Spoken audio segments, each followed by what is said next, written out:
Welcome to my channel Big Chill.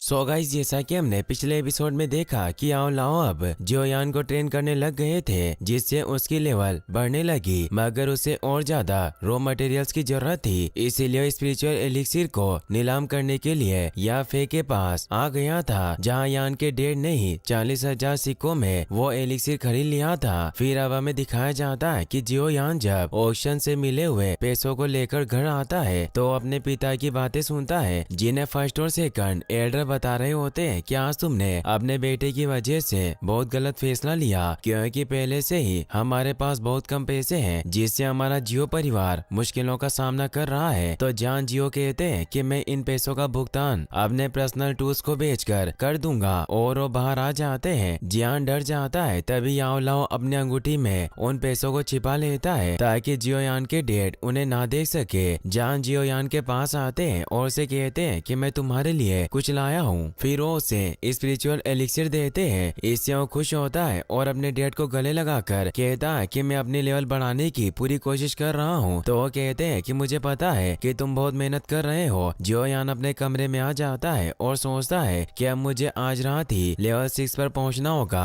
मैं अपने पिता को और ज्यादा निराश नहीं कर सकता। याओ लाओ से कहते हैं कि मैं तुम्हें चेतावनी दे रहा हूँ कि तुम्हें इतनी जल्दबाजी नहीं करनी चाहिए। जियोयान कहता है कि इससे कोई फर्क नहीं पड़ता। याओ लाओ कहते हैं कि फिर तो ठीक है, तुम्हें बहुत कड़ी मेहनत करनी होगी, और अब वो प्रैक्टिस करने लग जाते हैं। वो दिन रात मेहनत करता है। वो क्रशिंग स्किल सीखने के लिए बांस को हिट कर रहा था, जिससे उसे हाथ में बहुत दर्द होता है। इसीलिए याओ लाओ को कहता है कि भले इस टेक्निक में बहुत पावर हो, पर इससे मेरा हाथ भी टूट सकता है। याओ लाओ बताते हैं कि ऑक्टाडिक क्रशिंग टेक्निक बहुत उपयोगी और फायदेमंद है, मगर तुम्हारी पावर कम होने की वजह से तुम इसे नहीं सीख पा रहे हो। इसीलिए तुम्हें फायर विंड पाम और वैक्यूम पाम को सीखने पर फोकस करना चाहिए। एक छोटे बांस को उठाकर फायर विंड पावर से तोड़ देता है। याओ लाओ कहते हैं कि तुम्हारा प्रयास बुरा नहीं था, तुम बहुत जल्दी प्रोग्रेस कर रहे हो, क्योंकि वो 6ठे लेवल पर पहुंच चुका था। जियोयान मास्टर से कहता है कि मुझे लेवल 7 पर पहुंचने में कितना वक्त लगेगा। याओ लाओ से बताते हैं कि लेवल 7 तक पहुंचने के लिए तुम्हें डूची के लेवल को इंटरमीडिएट से एडवांस तक बढ़ाना होगा, और ये तुम्हारी बहुत सारी ऊर्जा को कंज्यूम करेगा। इसीलिए तुम्हें अपने दिमाग को शांत रखना होगा, और तुम अपने पिता की वजह से जितनी ज्यादा जल्दबाजी करोगे उतनी ज्यादा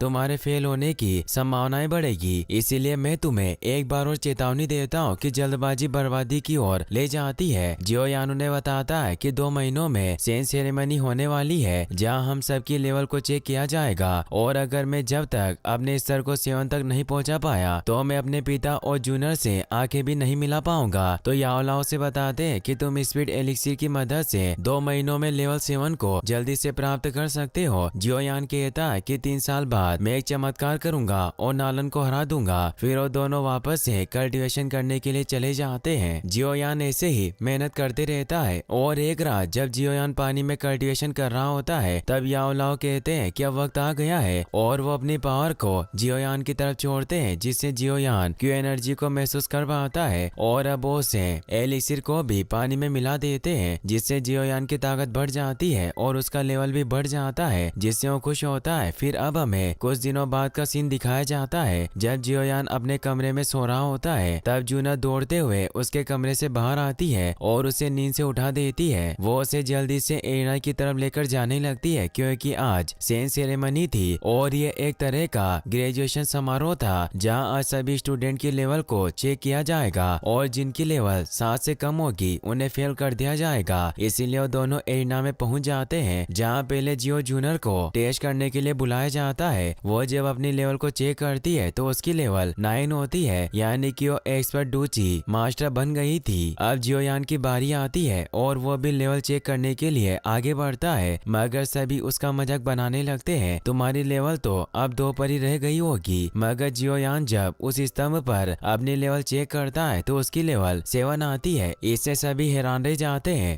जान जियो भी अपने बेटे के लिए बहुत खुश होते हैं क्योंकि उसने काफी अच्छी प्रोग्रेस की थी, इसीलिए सभी जान जियो को बधाई देते हैं। जियोनिंग सोचता है कि भले ही तुम स्तर 7 पर पहुंच गए हो पर अभी भी तुम मुझसे एक स्तर पीछे हो, इसीलिए तुम मेरे साथ कॉम्पीट कैसे करोगे। वही हमें जिया लीबी को दिखाया जाता है। यहाँ वो अपने डेड को इस बारे में बताता है कि जियोयान की लेवल वापस से बढ़ रही है। तो जिया लीबी कहते हैं कि क्रॉस सिटी में 1 महीने बाद ओपनिंग सेरेमनी होने वाली है, जाने परिवार भी आ सकते हैं, इसीलिए हम वहाँ जाएंगे और पता लगाएंगे कि जियोयान अल्केमिस्ट की मदद ले रहा है या नहीं। याओ को भी उनका आइडिया अच्छा लगता है। फिर हमें 1 महीने बाद एरिना का सीन दिखाया जाता है जहाँ जिया लीबी भी सेरेमनी में पहुंच जाता है। फर्स्ट एडर सभी को बताता है कि आज जियो फैमिली एज की ओपनिंग सेरेमनी है, इसीलिए हम आज एक टेस्ट करेंगे और वो सबसे पहले जियोयान को आगे बुलाते हैं और उससे कहते हैं कि अभी तुम लेवल 7 पर हो, इसीलिए पारिवारिक कानून के अनुसार तुम्हें अपनी पहली प्रतियोगिता स्वीकार करनी होगी और नोए डूची लेवल या उससे नीचे का कोई भी व्यक्ति तुम्हें चैलेंज कर सकता है। जियोनिंग बाहर निकल कर आता है और कहता है कि मैं जियोयान के साथ लड़ना चाहता हूँ, यह मेरा चचेरा भाई है, और वो जियोयान पर हमला करने लग जाता है। वो अपनी येलो इंटरमीडिएट लेवल टेक्निक और स्प्लिटिंग क्लो अटैक ट्रिक का यूज करता है। जियोयान उसके वार को रोकता है और ब्लैक ज्वान टेक्निक का यूज करके निंग के आयरन माउंटेन फिस्ट हमले को रोक लेता है। सभी उनकी इस लड़ाई को देखकर खुश होते हैं। जियोनिंग भी हैरान होता है क्या कि जियोयान मेरा हमला कैसे रोक सकता है। तभी यान की पावर बढ़ने लगती है और मास्टर याओ लाओ उसे बताते हैं कि तुम्हारे आखिरी वार की वजह से स्पीड एलिक्सिर एक्टिवेट हो गया था, इसीलिए तुम्हें थोड़ी देर इसे सहन करना होगा और तुम लेवल 8 पर पहुंच जाओगे। मगर तभी जियोनिंग उस पर हमला करता है, लेकिन जियोयान उस पर हमला करके विंड पाम फायर टेक्निक से उसे दूर फेंक देता है, जिसे देखकर सभी हैरान रह जाते हैं। जिया लीबी अपने एक आदमी से कहकर निंग के लिए एक पिल भेजता है। वो आदमी उसे कहता है कि इससे तुम्हारी पावर बहुत बढ़ जाएगी। तो निंग उस गोली को खा लेता है, जिससे उसकी पावर कई गुना बढ़ जाती है। या फिर समझ जाती है कि निंग ने अपनी पावर को बढ़ाने के लिए लोन पिल का यूज किया है, जिसे इलीगल पिल माना जाता था, इसीलिए सभी निंग पर गुस्सा होने लगते हैं। निंग जियोयान को कहता है कि मरने के लिए तैयार हो जाओ। याओ लाओ जियोयान से कहते हैं कि निंग ने अपनी पावर को बढ़ाने के लिए पिल का इस्तेमाल किया है, इसीलिए अगर तुम उसे हरा दोगे तो तुम मेरी परीक्षा में पास हो जाओगे। निंग जियोयान पर हमला करने जाता है, मगर जियोयान उस पर एक जोरदार वार करता है, जिससे वहाँ की पूरी जमीन में दरारें आ जाती है और निंग बुरी तरह से घायल होकर नीचे गिर जाता है। सेकंड एल्डर जब निंग को चेक करते हैं तो उन्हें पता चलता है कि उसका हाथ टूट गया है, इसीलिए वो जियोयान को कहते हैं कि तुम बहुत क्रूर हो। फर्स्ट एल्डर कहता है कि निंग ने फॉरबिडन पिल का यूज करके नियम तोड़े, इसीलिए गलती निंग की है, इसे 3 महीने कैद की सजा होनी चाहिए, और अगर जियोयान ने निंग को नहीं हराया होता तो इसे कड़ी सजा दी जाती। और वो ऐलान करता है कि जियोयान विजेता है। जूनर और जान जियो इससे खुश होते हैं। जियोयान अपने मास्टर को कहता है कि हम जीत गए। तो याओ लाओ से कहते हैं कि ये सब निंग की वजह से हुआ, अगर वो तुम पर घातक हमला नहीं करता तो तुम इतनी जल्दी लेवल अप नहीं कर सकते थे। फिर हम देखते हैं कि जिया ली भी काफी परेशान होता है। वो अपने बेटे से कहता है कि अगर जियोयान ऐसे ही अपने लेवल को अप करता रहा तो हमारे लिए जियो परिवार को मिटाना नामुमकिन हो जाएगा और उल्टा हमारा जियाली परिवार ही नष्ट हो जाएगा। याओ ने कहता है कि मेरे पास एक आइडिया है और शियोशी नाम के आदमी को वहाँ बुलाता है जो 2 लड़कियों के साथ वहाँ आता है। याओ अपने डेट को बताता है कि एक अल्केमिस्ट है और उसे अपने डेट से मिलवाता है। लियोशी उन्हें कहता है कि तुम्हें इतना ज्यादा विनर होने की कोई जरूरत नहीं है, मैं तुम्हारी जियो परिवार को मिटाने में मदद करूंगा। बस मेरी एक रिक्वेस्ट है कि तुम्हें मेरे काम के बदले मुझे लड़कियां लाकर देनी होगी। मगर जिया लीबी को लियोशी अच्छा नहीं लगता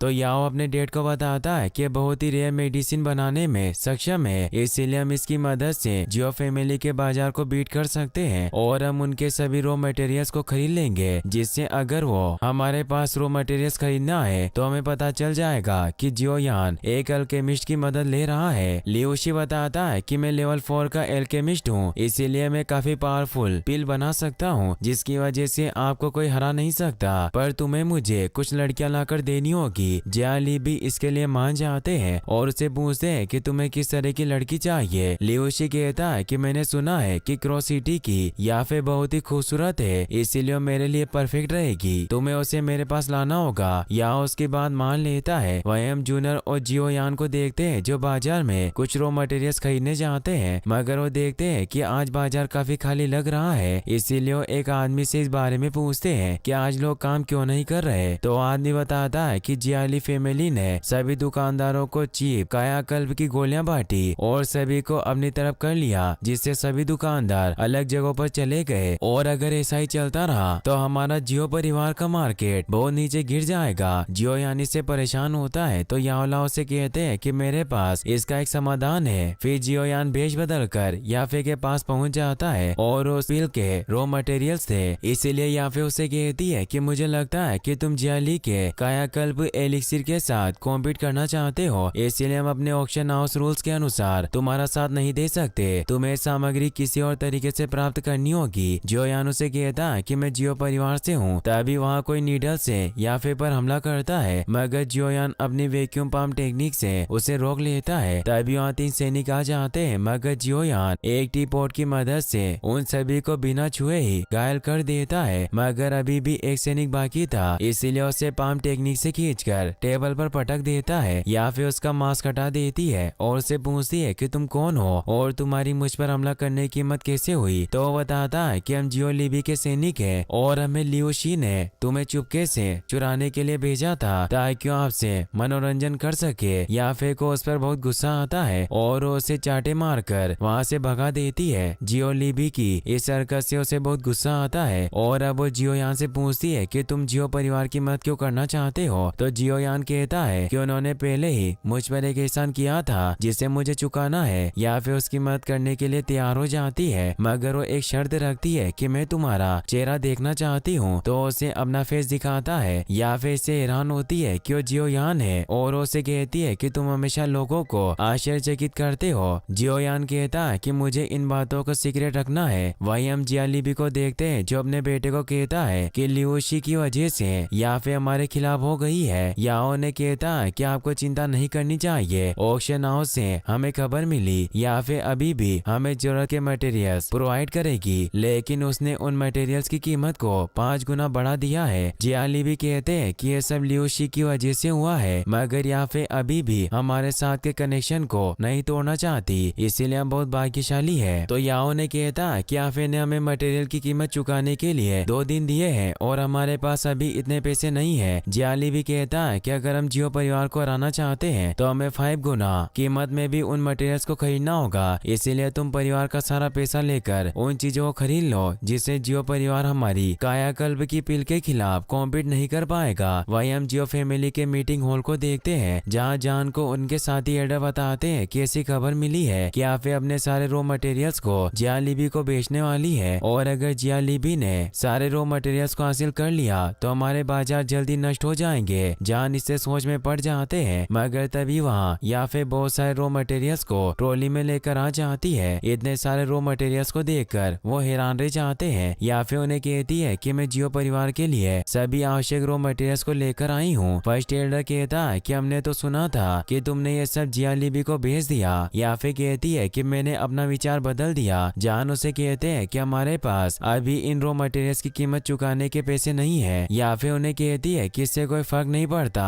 मैं आप पर भरोसा कर सकती हूँ, आप इनकी कीमत बाद में चुका देना। जान इससे खुश होकर उसे थैंक्स कहते हैं। तो याफे उन्हें कहती है कि आपको मुझे धन्यवाद देने की कोई जरूरत नहीं है, क्योंकि ये सब मैं ओल्ड मास्टर के एहसान को चुकाने के लिए कर रही हूँ। और वो ओल्ड मास्टर वहाँ जाता है जो और कोई नहीं, जियो यान अपनी वैक्यूम पंप पावर से उन सभी कच्चे माल को हमें उठा लेता है और उनकी मदद से मेडिसिन बनाने लगता है, जिससे सभी एडर हैरान रह जाते हैं। जियो यान उस मेडिसिन पिल को सारी बोतलों में भर देता है जो एक ब्लड कोएगुलांट पाउडर होता है। वो जान को बताता है कि मैंने इसका अध्ययन किया है, इसका प्रभाव कायाकल्प पाउडर से 10 गुना अधिक मजबूत है और अब ये सभी मेडिसिन आपकी है, मुझे इसके बदले में आपसे कुछ नहीं चाहिए। जान कहता है कि बहुत ही महान उपहार है, मैं इसे कैसे स्वीकार कर सकता हूँ। तो जियो यान कहता है कि आपका बेटा बहुत भाग्यशाली है और मैं उसे पसंद करता हूँ, इसीलिए सब मेरी तरफ से उसके लिए गिफ्ट है। जान जियो यान को बुलाने लगते हैं, मगर उन्हें रोककर कहता है कि वो अभी व्यस्त होगा, इसीलिए मैं अभी जा रहा हूँ और वहाँ से निकल जाता है। या फिर भी वहाँ से निकल जाती है। जियो यान जब बाहर आता है तो बारिश होने लगती है, तभी वहाँ या फिर छाता लेकर आ जाती है और वो जियो यान को कहती है कि तुम्हें सावधान रहना होगा क्योंकि जिया ली का परिवार तुम्हें चोट पहुँचाने की पूरी कोशिश करेगा। जियो यान कहता है कि जब तक तुम मेरे साथ हो मुझे किसी बात का डर नहीं है। तभी याओलाओ कहता है कि मैं भी तुम्हारे साथ हूँ। इससे वो दोनों हंसने लगते हैं। गाइस अगर आपको वीडियो पसंद आया हो तो इस वीडियो को लाइक करने के साथ साथ चैनल को सब्सक्राइब जरूर कर लेना। मिलते हैं नेक्स्ट वीडियो में। Thanks for watching.